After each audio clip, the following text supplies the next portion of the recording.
Hey creators, welcome back to the monthly news roundup. We skipped last month for the holidays, but we're back at it and have some much awaited updates for you. So let's dive in.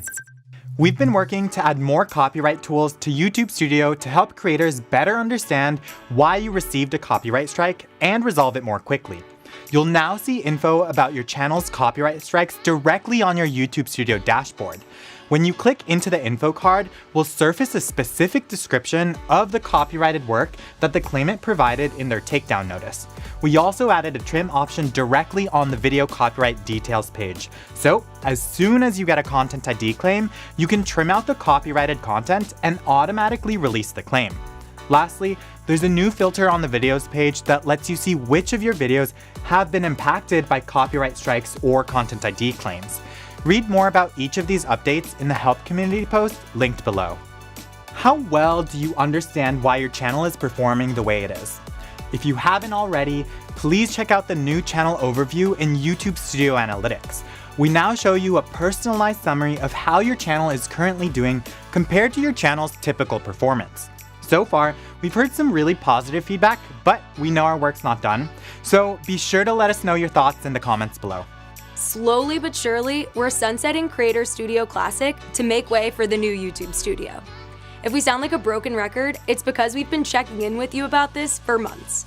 In January, we removed the Back to Classic button for 1% of creators. We got really useful feedback after we announced this first wave. For example, many of you wanted dark mode for Studio, so the Studio team added it to their product roadmap.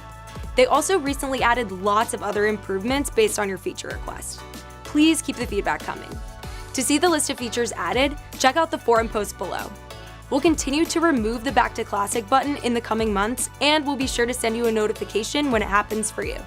In December, we announced changes to our harassment policy to better protect creators and the YouTube community. Here are the key updates. Our new policy takes our stance against physical threats, doxing, or encouraging harassment a step further, where we'll now prohibit veiled threats or implied threats. For example, simulating violence towards an individual.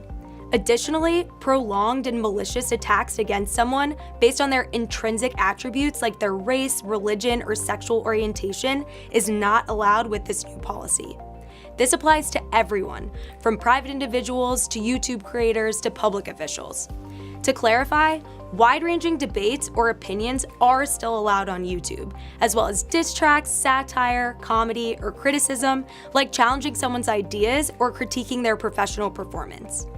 Channels that repeatedly brush up against our harassment policy may be suspended from YPP, and we may remove content or suspend channels if they repeatedly harass someone.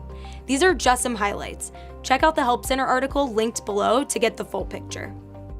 We introduced new topics in the subscriptions feed on iOS to make it easier for subscribers to catch up on content from their favorite creators. Viewers just need to tap one of the topics to find videos related to that topic, and they'll show in reverse chronological order. Today shows you videos that were published within the past 24 hours, Continue Watching shows videos that you started watching but haven't finished yet, and Unwatched shows you videos you haven't watched yet. During our testing, we saw that these topics encourage more subscribers to come to their subs feed daily to look for new updates. If something is broken on YouTube, you can now get more timely updates directly in the Studio dashboard. When you go into Studio, scroll down, and on the right-hand side of the dashboard, you'll see a Known YouTube Issues box with a quick blurb of what issues we're currently experiencing, and a link to the help community to give you more info. You can also check back here to see when an issue is fixed. And that's it for this roundup. Be sure to comment, like, and subscribe. See you next month. Bye. Bye.